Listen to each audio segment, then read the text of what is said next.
Okay, Bears fans, your organization just threw everybody for a loop, including myself, and I thought I was on top of the game with the best kickers and punters to draft this year, but I somehow let this pick slip by me for potentially happening. But here we are. You guys just picked up Trent Gill out of NC State, and you might be wondering what to expect. Trent Gill is a very interesting selection for the Bears. Here's some things that he does really well. He actually has a really good driver. His hang times are not great, and while you're saying, oh my gosh, that's, why would we appreciate that? Well, you're in Chicago, okay? So having great hang times is almost meaningless in the Windy City, so this might actually play in his favor as he's used to just driving footballs down the field anyway. He doesn't really have to change much to adapt to this harsh, crazy environment that you guys have going on. On top of that, he also has a lot of trick punts up his sleeve for when things are normal. You can see him in these clips hitting a lot of Aussie punts. He hits a lot of end-over-end punts, and he also is bold enough to bust them out anywhere on the field. He'll do it wherever, whenever, however he wants to, and he gets pretty good results while doing them.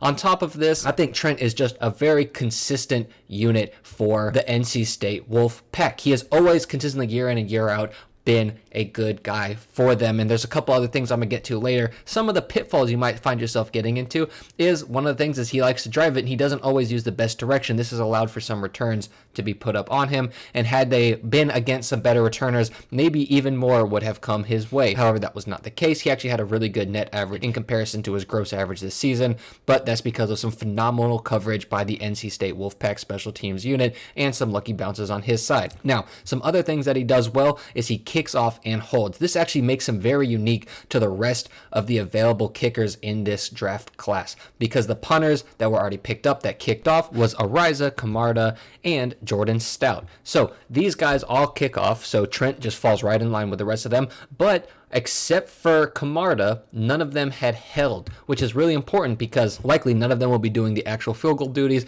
So Trent Gill is a very good, firm, solid holder in this case. He's able to get the ball down, get laces out, everything that you'd want from a holder, and he does it efficiently. His kickoff leg is also up there with the rest of them. He can bloom it out the back of the end zone pretty much no problem. So Trent Gill, very interesting choice. We're going to have to see how it plays out. I don't think it's as much of a slam dunk as some of the other guys, but still solid nonetheless.